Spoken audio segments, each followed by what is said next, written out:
And the Norwegian Refugee Council (NRC) over the years has dedicated support to refugees and host communities through education, livelihood programs, legal assistance and protection initiatives. Laura Marshall, the country director, highlights the impactful work of the Norwegian Refugee Council in Uganda.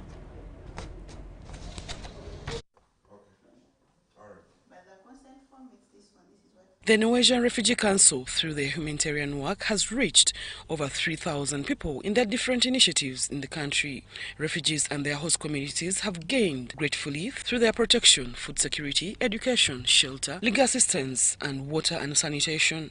Laura Marshall, the country director, highlights the impactful work of the Norwegian Refugee Council in the country. I think overall, the key achievements that we've seen this year, I mean, for a start, we've reached already, and we haven't even finished counting, we've reached now 300,000 people as an organisation.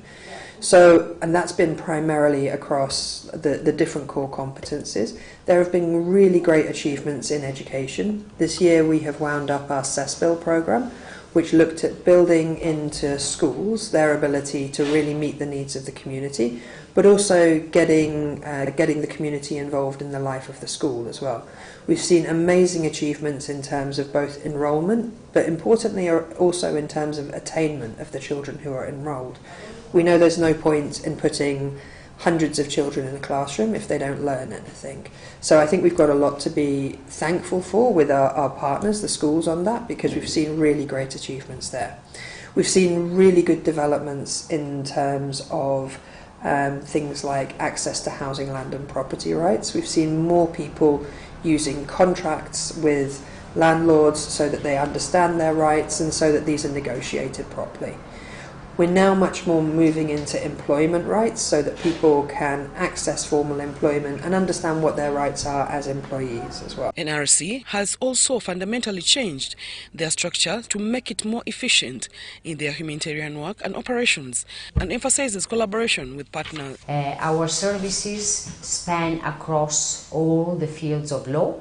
We have done quite extensive work on housing, land and property rights, ensuring the refugee have access to civil registration, for example, ensuring that all refugee children born in Uganda have birth registration, and then employment, business registration, and of course supporting any other issue related to documentation that refugees have in the country.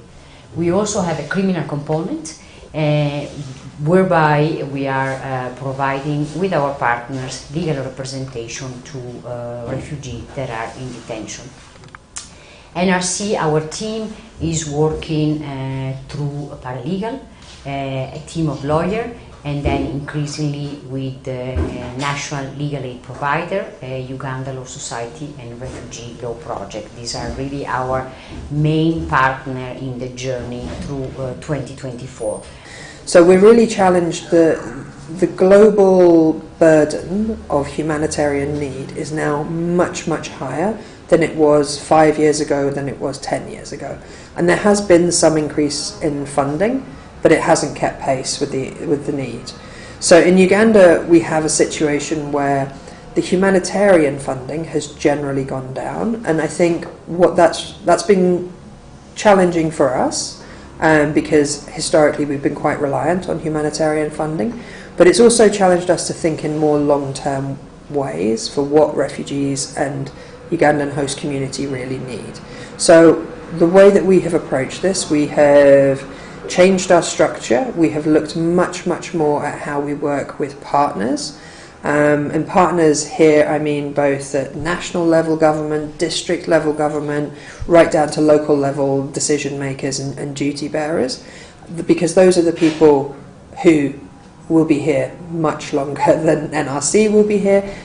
The Norwegian Refugee Council, NRC, is an independent humanitarian and government organization which provides assistance, protection, and durable solutions to refugees and internally displaced persons worldwide. Zahara Abigaba, UBC News.